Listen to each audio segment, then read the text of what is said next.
Feel free to check out my TeePublic after the video, and support me on Patreon. Watch till the end of the video for more.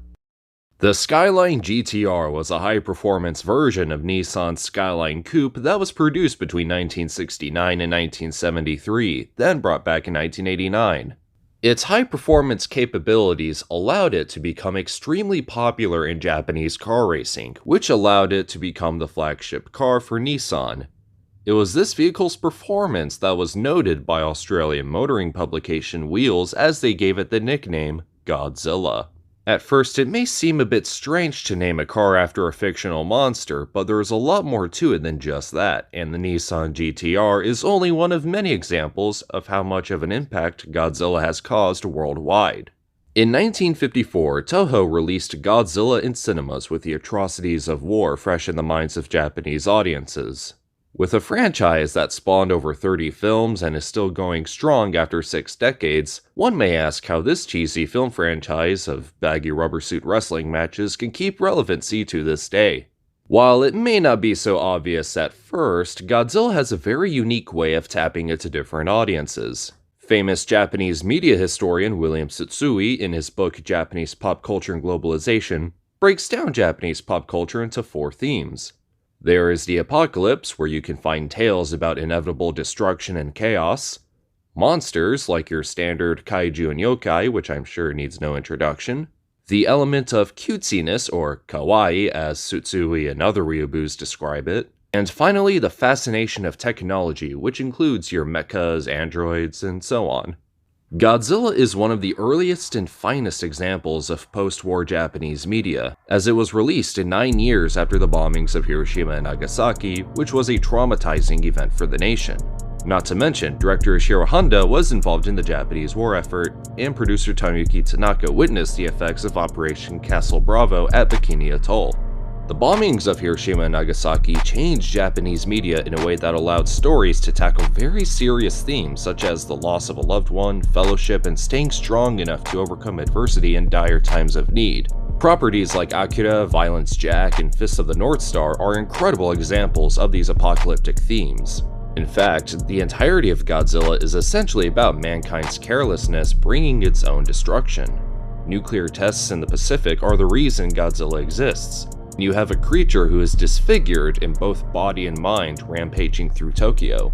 And this premise is enhanced when you see moments such as the aftermath of Godzilla's destruction, which includes a prayer being broadcasted, the scene in a hospital where doctors are desperately trying to manage all the casualties, and perhaps the one scene that sticks out the most during Godzilla's rampage: a mother embraces her children and tells them that they'll be joining their father soon. While the theme of apocalypse is heavily present in the original Godzilla, similar themes are depicted in films like The Return of Godzilla, in which the plot focused more on the Cold War, and Shin Godzilla, which was a metaphor for 3/11. There's also Godzilla vs. Hedorah, where the smog monster Hedorah kills civilians as it flies across Japan. And more recently, in Godzilla King of the Monsters, the presence of King Ghidorah awakens all sorts of monsters to bring about the destruction of the Earth. Speaking of monsters, no other media property popularized them as much as Godzilla. While King Kong may be the first giant monster film, Godzilla was the one that pushed it to new limits. However, monsters can date centuries back in Japan, where there were creatures found in Japanese folklore such as the umibozu, the kappa, the list goes on and on. Even in the original Godzilla, the monster is mentioned as if it were a mythical creature of sorts. So it's safe to say that monsters have been a substantial part of Japanese culture for a very long time. But it doesn't stop there. Godzilla Raids Again features the first time Godzilla would battle another monster, which would become a mainstay for the franchise for decades to come. This also brought life to the whole Monster of the Week formula seen in shows like Ultraman. Or if you want to go farther, shows like Dragon Ball Z features monsters that have entire story arcs dedicated to them. And how can I not mention the dark, twisted minds of creators like Junji Ito and the horrifying fantasies seen in Kentaro Miura's Berserk? Another thing worth noting is the monster boom in the 60s, where all sorts of Godzilla-inspired works began to hit the screens. Also, when Godzilla King of the Monsters, the American version of the first Godzilla film, found its popularity in drive-in theaters and late-night television, it sparked a demand for more creature features like Varan and War of the Gargantuas. Companies like Toho embrace this international market and went as far as to even film scenes that are exclusive to international versions of their films, as seen in Rodan and Frankenstein Conquers the World. In some cases, Western distributors even collaborated with Toho for films like Monster Zero and Latitude Zero. To put it short, everyone loves a good monster romp. I mean, why else would King Kong vs. Godzilla be one of the highest attended Godzilla films ever made? In fact, monsters became so popular that Toho brought together nearly all their monsters for an epic showdown in 1968's Destroy All Monsters. But a film franchise cannot just be about death, destruction, and monster battles. Let's talk about something more lighthearted, shall we? As the popularity of Godzilla grew, Toho decided to make Godzilla more appealing towards other demographics, such as children and women. Films like 1961's Mothra quickly caught the attention of female moviegoers, which would partially make films like 1968's Mothra vs. Godzilla to be hailed as one of the most iconic films in the franchise, and 1992's Godzilla vs. Mothra to be the highest attended Godzilla movie amongst women, thanks to the cute appeal of a giant benevolent moth. In 1967 was the introduction of Minya, who was the cuter and more innocent son of Godzilla.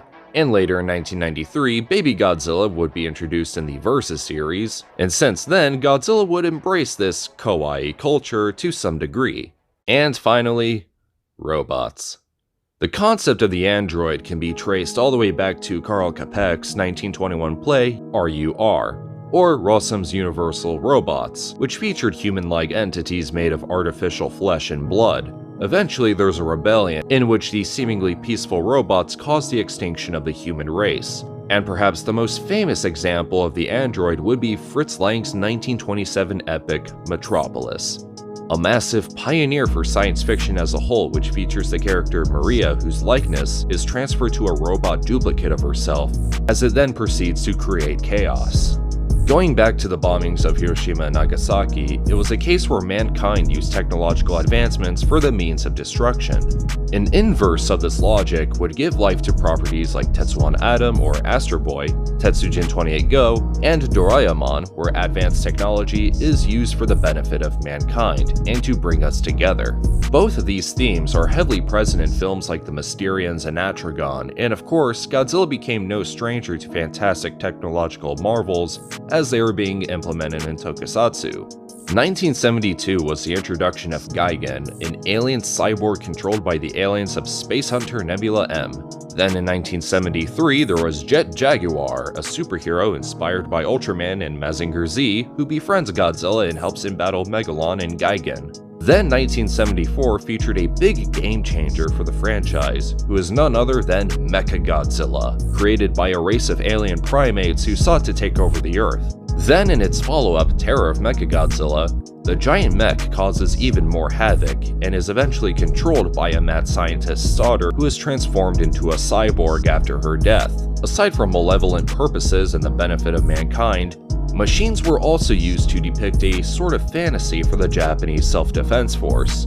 The biggest example being in Godzilla against Mechagodzilla, where the JSDF builds a giant mech around the skeleton of the first Godzilla, while it also possesses the monster's consciousness, thus conflicting with its programming, which would also question the ethicality of highly advanced military technology in a very appropriate manner, considering that Godzilla himself was the result of advancements in military technology near the end of World War II.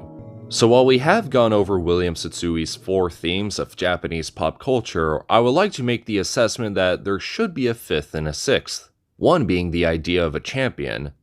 This concept is definitely present in films like Yojimbo, and more notably shown in manga and anime like Ashita no Joe, Devilman, Dragon Ball, and City Hunter. During the last decades of the Showa era, Japan was in a bit of a weird spot.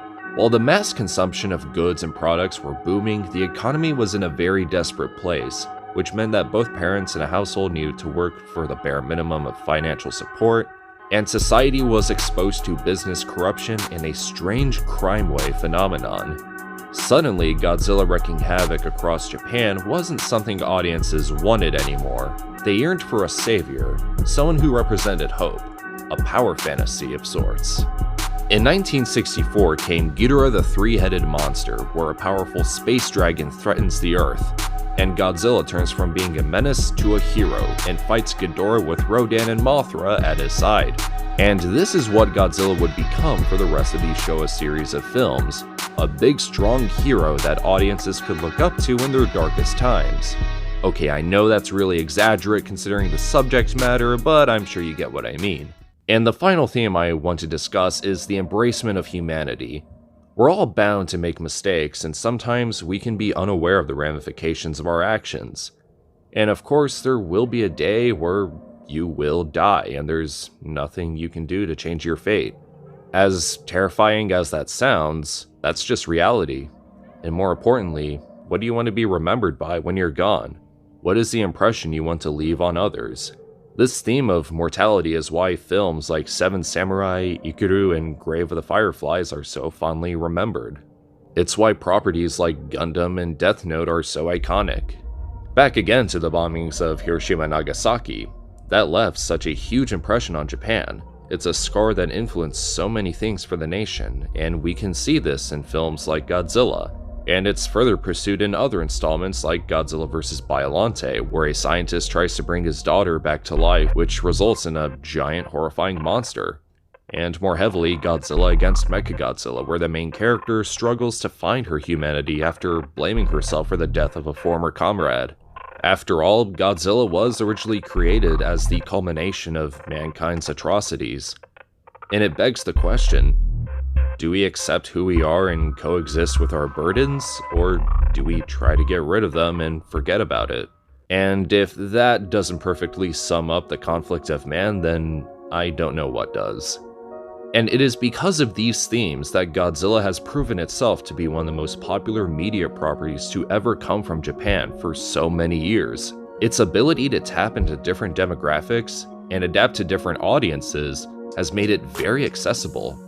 In fact, when Japanese audiences and critics encouraged Japanese films to be more accessible to worldwide audiences in the 50s, Godzilla was considered perfect for mainstream appeal, as it didn't quite resemble films that were considered more traditional, like Seven Samurai and Rashomon. After everything it has done to pop culture as a whole, this is why Godzilla is still relevant to this day. Thank you for watching. Feel free to like, share, and subscribe. And if you like what you see, I would greatly urge you to support me on Patreon, and you can get early access to videos and receive updates on future uploads, as well as some behind-the-scenes content. You can also make video requests and get a t-shirt of your choice from my TeePublic. Not to mention, once I reach enough patrons, I'll review the Tokusatsu series Red Man from Super Aya Productions. So if that's something you'd like to see, then go support me on Patreon, especially if you want to see your name here. And this is TitanGoji, signing off.